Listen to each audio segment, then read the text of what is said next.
Comer por tristeza puede resultar el aspecto más desconcertante del comer emocional, porque la depresión y la tristeza actúan sobre la cantidad de alimentos que consumimos de dos maneras completamente opuestas.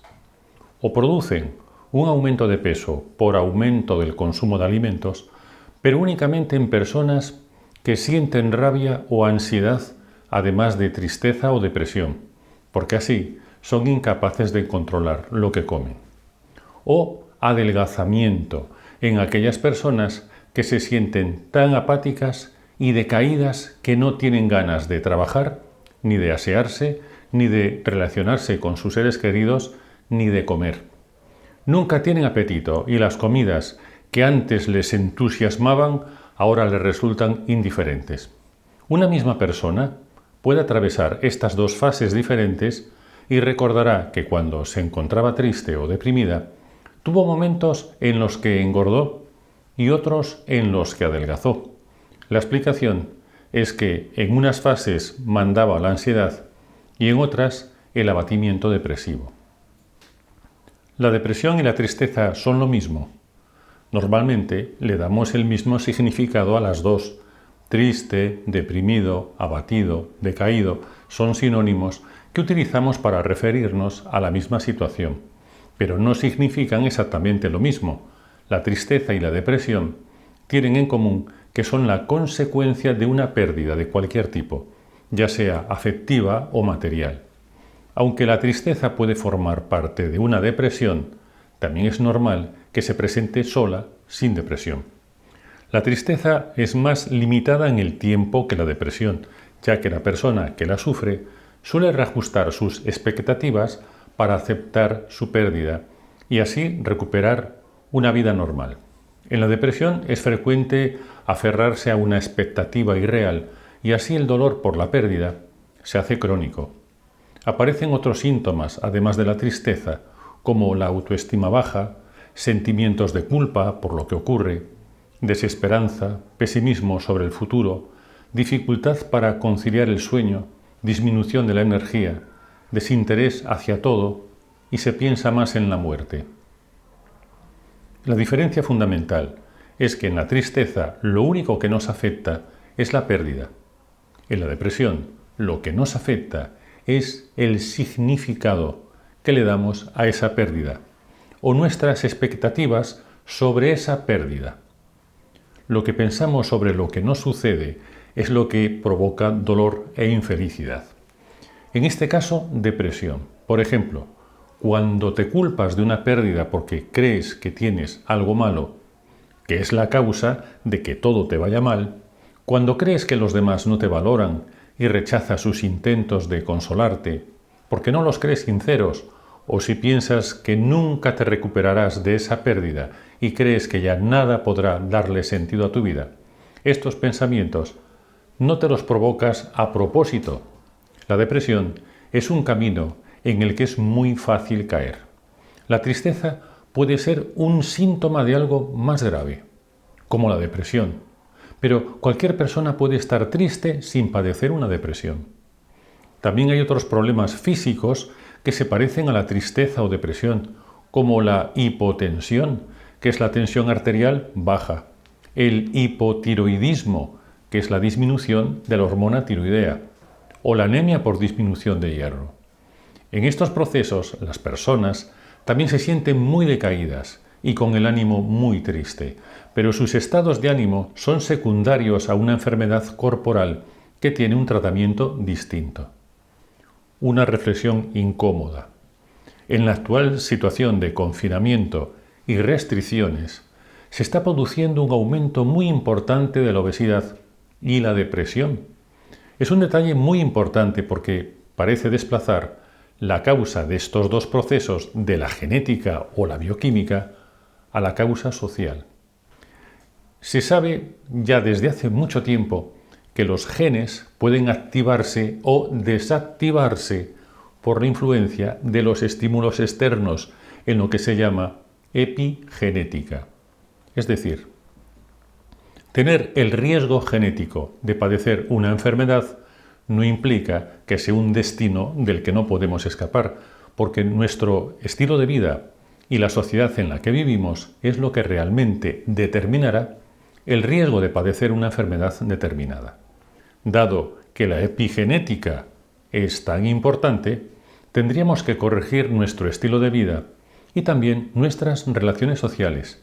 Estos dos factores dependen de la calidad de la información que recibimos, porque hay un tipo de información que pretende educarnos para así decidir libremente por nosotros mismos y otra que pretende manipularnos para que escojamos aquello que les conviene a otros. Entonces, ¿cuál es la causa de la depresión? Existen varias teorías. Una apuesta por un trastorno genético, otra apuesta por una alteración bioquímica del cerebro. Lo que tienen en común ambas teorías es que están respaldadas por una parte de la industria farmacéutica que asegura que la solución está en manos de un medicamento. En cambio, la teoría social da más protagonismo al paciente, aunque también se refiere a una alteración de la estructura del cerebro que se debe a cómo utilizamos nuestros cerebros. Como ya te comenté, que ocurría en el caso de los taxistas de Londres, que tenían el hipocampo más desarrollado porque necesitaban orientarse mejor, o los músicos, que tenían un cerebelo más grande. Los cambios que se producen en la estructura de nuestro cerebro están provocados por cambios en nuestra manera de pensar o por el aprendizaje de nuevas habilidades. Dentro de la causa social son las expectativas irreales, de las que te hablé en el vídeo 7 estrategias para bajar peso gestionando tus expectativas, las causantes de la depresión, la frustración y la tristeza. Se sabe que durante la depresión o la tristeza disminuye un neurotransmisor en nuestro cerebro llamado serotonina. Los medicamentos antidepresivos tratan de aumentar los niveles de serotonina, pero ya vimos en el vídeo 9 razones por las que deberías evitar la comida basura, que las bacterias de nuestro intestino fabrican ese neurotransmisor. ¿Cuál es el inconveniente de los fármacos? El inconveniente de los fármacos es que actúan en partes del cerebro diferentes de las que actúa la psicoterapia. Además, los fármacos tampoco nos enseñan nada sobre cómo relacionarnos mejor con los demás.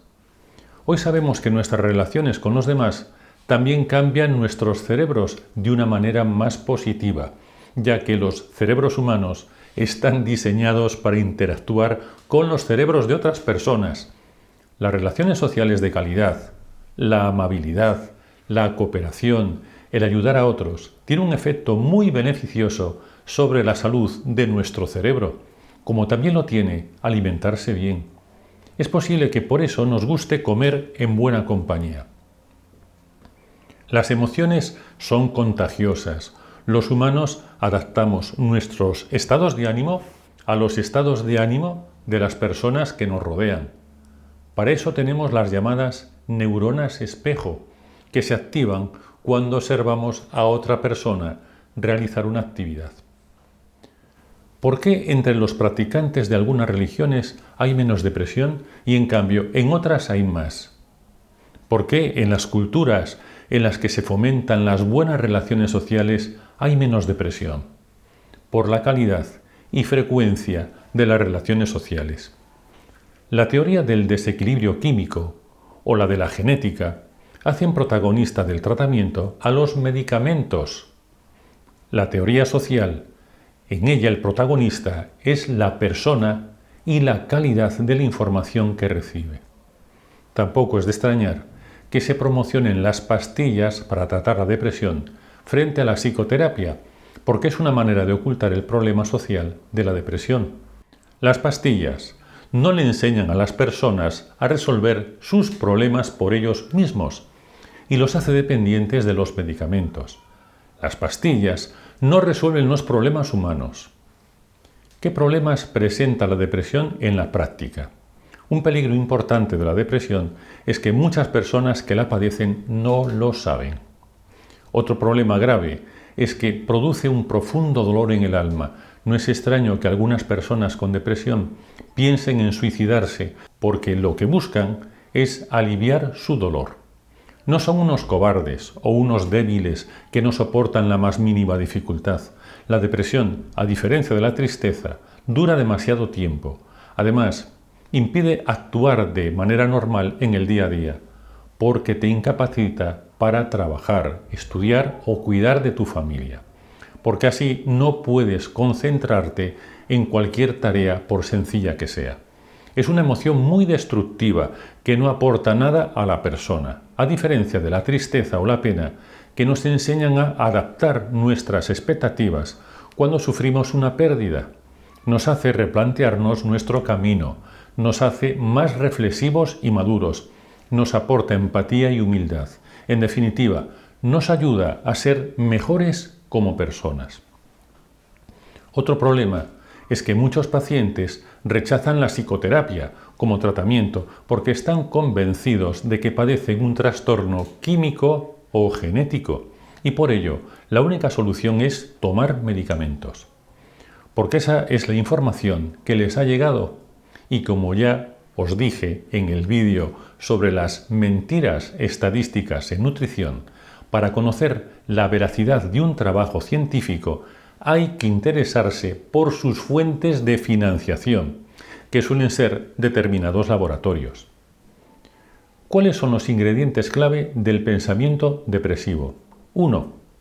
La persona tiene una visión negativa acerca de ella misma. Se percibe como un ser desgraciado sin remedio, que vale muy poco como persona y que asume la etiqueta de torpe y enfermo. Cree que todas sus desgracias se deben a un defecto que puede ser físico, moral o psicológico, y por eso cree que es una persona inútil que no vale para nada. Es muy frecuente que se critique a sí misma por esos defectos. Cree que no tiene lo necesario para lograr la alegría y la felicidad. 2. Suele interpretar lo que le ocurre de manera negativa. Cree que la vida le exige demasiado, que tiene que afrontar obstáculos insuperables. Así le dará a su relación con el mundo un significado de derrota o frustración.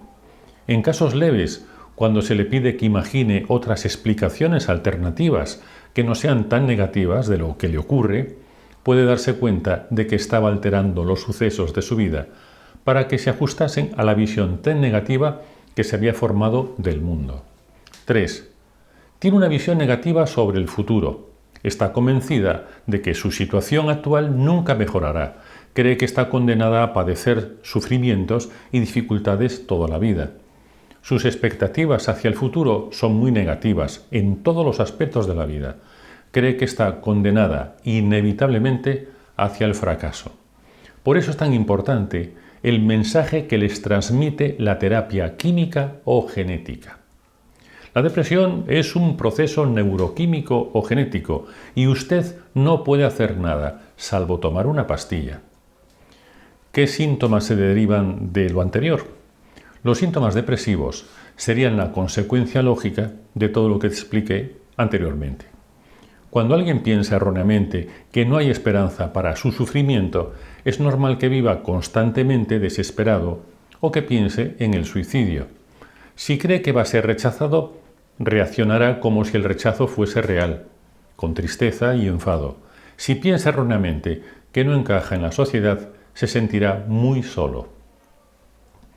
Los síntomas motivacionales, poca fuerza de voluntad, necesidad de evitar las situaciones conflictivas o angustiantes, son la consecuencia de sus pensamientos negativos. La poca fuerza de voluntad está causada por el pesimismo y la desesperación. Piensa, ¿para qué voy a molestarme en intentar nada si creo que estoy condenado al fracaso? ¿Cómo va a comprometerse con nada o tener fuerzas para mejorar si está convencido de que no merece la pena esforzarse? Los deseos de suicidio vienen del deseo de escapar de lo que parece una situación inaguantable, que nunca podrá solucionar. Cree que es una persona tan inútil que solo es una carga para los demás. Piensa que nadie le aprecia, que solo sienten lástima y que las muestras de afecto son en realidad compasión. Piensa que lo mejor para todo el mundo sería que falleciese. La dependencia cada vez mayor que tienen los depresivos es el resultado de creerse un inútil. Espera fracasar en todo porque exagera las dificultades. Por eso es normal que busque la ayuda y seguridad en otros, a los que cree más competentes y capacitados. Los síntomas físicos de la depresión serían la apatía y la poca energía, y pueden ser consecuencia de que viven sin esperanza. No encuentran ningún motivo por el que luchar, porque cree que va a fracasar en todo cuanto se proponga. No ve otra opción que la de fracasar siempre. ¿Cómo funciona el pensamiento depresivo? Es normal que una persona tienda a reaccionar de una manera similar ante determinadas situaciones, porque es algo característico de su personalidad y en concreto del diálogo interno que esa persona mantiene con ella misma. Cada persona tiene unas ideas fundamentales que admite como ciertas y que forman parte de su diálogo interno habitual. Esas ideas constituyen la base de su personalidad. Cuando los pensamientos que constituyen la base de su personalidad están equivocados, serán la causa de muchos de los problemas que la afligen. Imaginemos que esa persona está atravesando unas circunstancias muy difíciles y como consecuencia tiene una visión negativa de la realidad. Interpretará como fracasos situaciones que no lo son, porque cualquiera en unas circunstancias tan difíciles fracasaría más de lo habitual. Fracasar más veces de lo habitual en unas circunstancias que favorecen el fracaso no indica que una persona sea incompetente. Pero la persona de nuestro ejemplo imagina que es completamente inútil, que sus problemas no tienen solución y que no hay nada que pueda hacer. Lo cierto es que todos los humanos necesitamos ir por la vida corrigiendo constantemente el rumbo, porque tenemos que adaptarnos a unas circunstancias cambiantes, debido a que nuestra manera de pensar y comportarnos no valen para todas las situaciones. Constantemente tenemos que resolver problemas que ponen a prueba nuestra capacidad de adaptación y nuestra creatividad. Cuando empiezas a creer que eres una persona un poco inútil resolviendo problemas, esa idea poco a poco se va haciendo un sitio mayor en tu mente. Llegará el día en que creerás que eres bastante inútil. Sin ser consciente, solo te fijarás en tus fracasos, de manera que poco a poco te vas convenciendo de que es verdad que eres una fracasada. Llega un punto en que, de tanto repetir que eres un inútil, ese pensamiento se convierte en automático y lo utilizas generalmente para enfrentarte a cualquier dificultad que se presente. De esa manera te estarás sugestionando para fracasar y será más fácil que fracases. A cada nuevo fracaso te repetirás que ese fracaso demuestra que eres una fracasada. Esa idea pasará a formar parte de tu diálogo interno habitual. Cada vez la repetirás con más frecuencia sin ser consciente de ello. Y llegará un momento en que domine todos tus pensamientos y comportamientos. Esta manera de pensar y comportarte se hará automática. El pensamiento de que eres una fracasada se convertirá en uno de los pensamientos fundamentales que viven como parásitos en tu personalidad.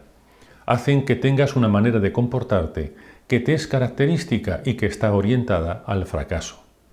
Por así decirlo, tu manera de pensar se convierte en un destino muy complicado. Pierdes el control voluntario de los pensamientos que te ayudan a resolver problemas.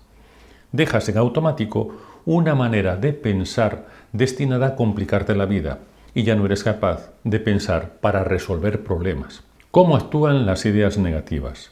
Alteran tu manera de pensar porque predominan sobre otras maneras de ver la realidad diferentes. Por eso alteran tu forma de percibir la realidad. Actúas en el mundo de una manera y recibes una respuesta, que es lo que llamamos las consecuencias de lo que pensamos y de lo que hacemos. Si no entiendes bien las consecuencias reales de tus actos, porque solo te centras en las consecuencias negativas y no puedes ver que las consecuencias negativas corresponden a una acción o pensamiento poco acertados, no avanzas porque no aprendes a relacionarte de la manera correcta con el mundo. Creerás que todo te sale mal porque eres torpe y nunca aprenderás que eres una persona inteligente, que actúa de manera torpe porque tiene unos pensamientos dañinos que viven como parásitos en tu mente, que tu mala suerte es la consecuencia de esos pensamientos. Serás incapaz de aprender que lo más importante es modificar la forma de pensar, y eso hará que veas otra realidad y que los resultados que obtengas de tus acciones sean más beneficiosos para ti. Por eso digo que los ojos solo ven lo que la mente quiere. La realidad que observamos es un producto de la calidad de nuestros pensamientos. Por eso es necesario cuidar la calidad de los pensamientos de las sociedades, porque son los pensamientos los que construyen la realidad en la que vivimos. La persona depresiva cree que aquello que piensa es la realidad e incluso llega a buscarles una explicación lógica a sus ideas depresivas. Se aferra a esta modalidad de pensamiento porque no sabe qué otra cosa podría hacer. Suele creer que si persiste durante el tiempo suficiente en pensar en sus problemas, los podría solucionar. La depresión le hace creer que es cuestión de fuerza de voluntad. Por eso repasa una y otra vez sus pensamientos y vive centrada en sí misma. ¿Cómo influyen las expectativas en el proceso? Es normal que tenga expectativas exageradas hacia los demás. Por ello sufrirá decepciones y se deprimirá más. Pero son sus propias expectativas exageradas las que no les dejan ver la realidad de las demás personas. También tienen expectativas negativas sobre cómo creen que los ven los demás. Cuando esperan que los rechacen, desarrollarán una ansiedad social muy fuerte. Cuando esperan que piensen mal de ellos, se tomarán cualquier cumplido como una mentira o como una hipocresía. Cuando creen que los juzgan mal, se resiente su autoestima, y cuando esperan que los demás sientan lo mismo que ellos, se sentirán traicionados porque los demás reaccionarán de una manera diferente a lo que esperaban. Lo que esperan de los demás, las expectativas inadecuadas, les provocarán más depresión cuando no se cumplan. No podrán ver a las personas tal y como son, porque con la depresión solo pueden verlas como ellos esperan que sean. Comparten con los demás sus preocupaciones porque creen que cuanto más las analicen, más cerca estarán de su solución, pero solo se quedan en repetir el relato triste de su vida y nunca llegan a una solución concreta que les ayude. La depresión hace que analicen sus problemas creyendo que la solución está en el problema, pero lo que necesitan es comenzar a pensar y actuar de la manera correcta. La depresión no es un asunto teórico, sino práctico. La depresión necesita la acción, pero ellos persisten en analizar su problema porque creen que cuanto más lo conozcan, mejor lo solucionarán. Las personas cercanas que quieren ayudar al depresivo se frustran porque comprueban que no avanza, que está siempre en el mismo punto de partida, analizando, pero no haciendo. Por eso suelen creer que es una persona que solo sabe quejarse. No entienden que está tratando de aplicar una solución teórica a un problema que necesita de una solución práctica. Por eso algunas personas pueden rehuirle, porque se les hace muy duro escuchar siempre sus problemas, cuando ellas también tratan de solucionar los suyos. Pueden creer erróneamente que a los depresivos les va el victimismo. ¿Cómo se puede salir de la depresión? No cambiamos nuestra mente pensando siempre en lo mismo, sino actuando y creando maneras diferentes de adaptarnos a nuestro entorno. La depresión dirige la atención a analizar constantemente los sentimientos y pensamientos negativos, pero cuanto más se piensa en ellos, más poder les das, porque así te haces más experta en pensar en negativo. Pensar en lo negativo es lo que te hace caer más profundo en la depresión. Lo que necesitas es analizar con cuidado tu manera de elegir a qué le vas a prestar atención. No olvides que las actividades más gratificantes a las que podrías prestar atención son las que se dan en las relaciones sociales sanas y en las actividades que sirven para ayudar a los demás. Algunas conductas de distracción, como comer en exceso, te arrastrarán a una preocupación excesiva por el peso, que hará que te obsesiones por la dieta restrictiva. De esa manera, construirás expectativas falsas respecto a tu aspecto físico, te juzgarás a ti misma con dureza, te culparás a ti misma de todo, te sentirás frustrada y comerás más. Con lo que habrás caído en un círculo vicioso. Construye una buena relación con la comida. Aliméntate bien. No utilices la comida para castigarte, sino para compartir, para regalar y para interactuar con otras personas. ¿Qué podrías intentar por ti misma? El ejercicio físico ha demostrado ser muy beneficioso para combatir la depresión, pero haz del ejercicio algo agradable. Conviértelo en un pretexto para aumentar la interacción social. Bailar es un buen ejercicio que te ayudará a relacionarte con otras personas. Lo peor de los pensamientos negativos no es tenerlos, sino creértelos. No luches contra los pensamientos negativos para que no se afiancen más. Simplemente observa cómo actúan, cómo tratan de convencerte de que son reales. Ahora que los conoces, que sabes cómo actúan, simplemente observa cómo tratan de convencerte de su utilidad. Simplemente observa, sin juzgar, porque se trata de que te hagas consciente de cómo actúan, de cómo captan toda tu atención y consumen todos tus recursos mentales, esos recursos que te ayudarían a encontrar una solución práctica. Cuando luchas contra tus pensamientos negativos, absorben toda tu fuerza, pero cuando comprendes cómo actúan sobre ti, les quitas todo el poder. Por eso te digo, observa, comprende y no luches. Aquí la clave no es luchar, sino descubrir cómo cambia tu realidad cuando actúas de otra manera. Cuando te decidas a actuar, no lo hagas basándote en lo que te dicen los pensamientos negativos o el miedo. Haz tu elección basada en el resultado que te gustaría conseguir y no en lo que te digan los sentimientos en ese momento. Las buenas relaciones tienen un enorme poder sanador, pero las buenas relaciones son una calle de dos direcciones. También tienes que compartir todo lo bueno que hay en ti. Y si no lo encuentras, es necesario que busques todo lo bueno que podrías ofrecer a otra persona. Eso es mucho mejor para la depresión que repasar una y otra vez todo lo que te hace desgraciada. Piensa que la depresión es un poco contagiosa, por eso puede haber personas que te rehuyan. Saber ser agradecida con las personas generosas es una buena vacuna contra la depresión. La depresión o la tristeza con frecuencia hablan a través de ti, dando la peor imagen tuya.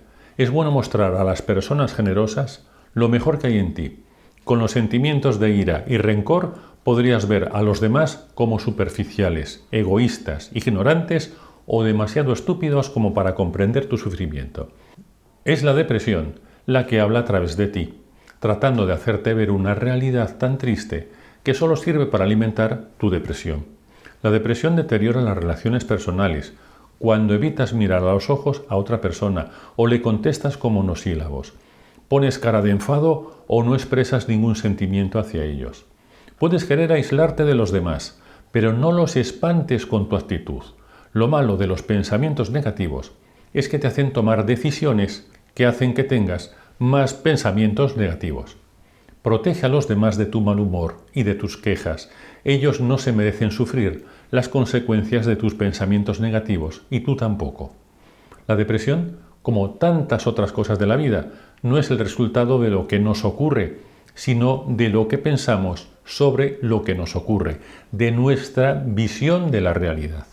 Es fruto de un malentendido con nosotros mismos y provoca otro malentendido con las personas que nos rodean. El depresivo no entiende a los demás y ellos tampoco le entienden a él.